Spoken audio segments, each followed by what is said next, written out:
So you're thinking about building a website for your church. It sounds pretty straightforward, right? But what usually starts as a simple idea it can quickly spiral into a really costly and frustrating mess. In this explainer, we're going to break down the 7 keys to not only build a fantastic church website, but to do it the right way, avoiding all those common traps that so many ministries fall into. This sentence right here, I'm willing to bet you've either said it or thought it. It's almost always the starting point. Just build the website for us. We'll pay you. It sounds so simple, so direct and hands-off. But as we're about to see, this one little request can actually hide some pretty serious dangers that can put your whole project at risk. And this is the nightmare scenario we absolutely want to help you avoid. Imagine this. You ask a well-meaning volunteer or maybe a small company to build your site. A year goes by, and poof, they're gone. They've left the church, or they're just not answering your calls anymore. And now you need to make a simple update, change the service time maybe, and you can't. You realize you don't have access. The domain, the hosting, everything is in their name. Your church's digital front door is locked, and somebody else has the only key. It's a terrible feeling. But don't worry, there is a clear path forward. We're going to walk through a 3-phase journey to make sure you build your website on solid rock, not on shifting sand. We'll start by securing your foundation, then we'll talk about preparing for a smart build, and finally, how to ensure your site is a success for years to come. Okay, let's dive right into this first phase. This is all about one word: ownership. Before a single line of code gets written, before a single dollar is spent, you have to secure your digital assets. This part right here is completely non-negotiable. It's step 1, for sure. I want you to think about it like a physical building. Your website has what we can call digital keys. These keys are your domain name. That's your address on the internet, like yourchurch.com, and your hosting account, which is like the plot of land where your website actually lives. It is absolutely 100% critical that the church, and only the church, holds these keys. So how do you make sure you're the one holding the keys? Well, it's pretty simple. You just follow these 4 unbreakable rules. 1. The domain name has to be registered to the church itself, not an individual. 2. The hosting account should be in the name of a church staff member or a key leader. 3. You have to use a dedicated church email address for all of these registrations, not a developer's personal email. And finally, number 4, you must have the ultimate admin login. Do these 4 things and you can't get locked out. Now, even if you're working with a trusted volunteer from your congregation, you need a written agreement. It is so crucial. It's not about a lack of trust. It's about creating clarity. It protects everybody. You need to clearly define the scope, like what exactly is being built, the timeline, when is it going to be done, the handoff, what do you get at the very end, and support, what happens after the site goes live. Getting this stuff in writing just prevents so many future headaches and misunderstandings. All right, let's move on to phase 2, which is all about preparation. This is where your role shifts from being just a passive client to being an active, essential partner in creating the website. Honestly, your involvement here is every bit as important as the developer. And here we see a really critical mindset shift. So many churches take the wrong approach.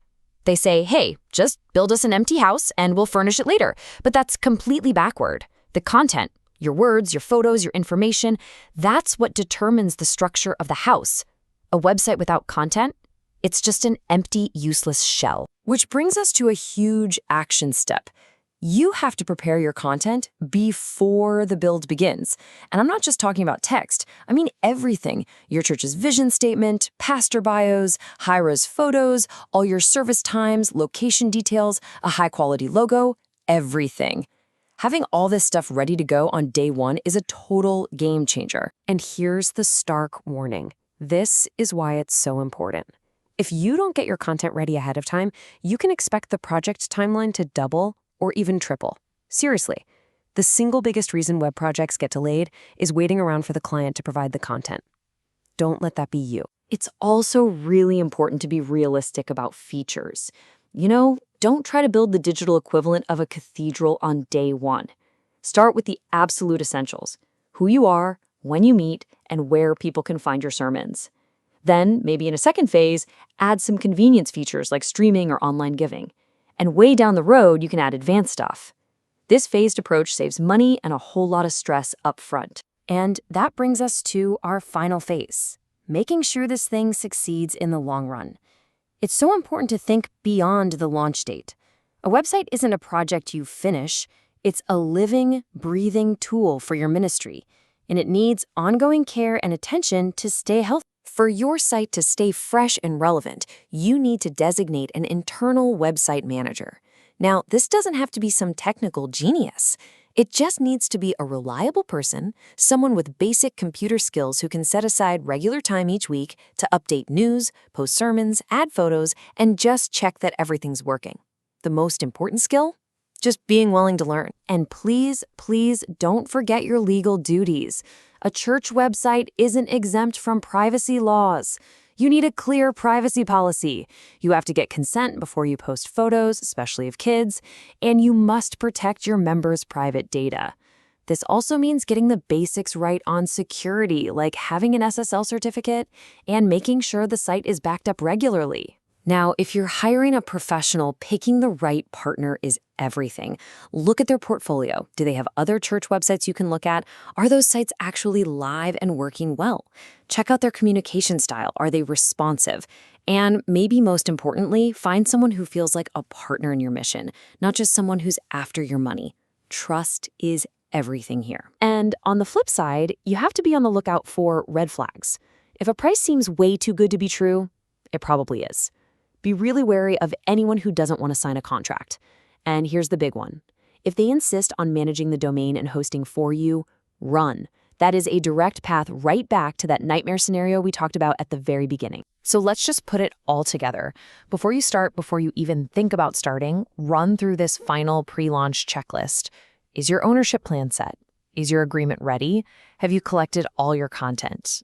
If you can go down this list and confidently check off every single box, then you are in a fantastic position to start a successful project. At the end of the day, I want you to remember this. You can have the biggest budget in the world, but without proper preparation and the kind of wise decisions we've been talking about, it doesn't guarantee success.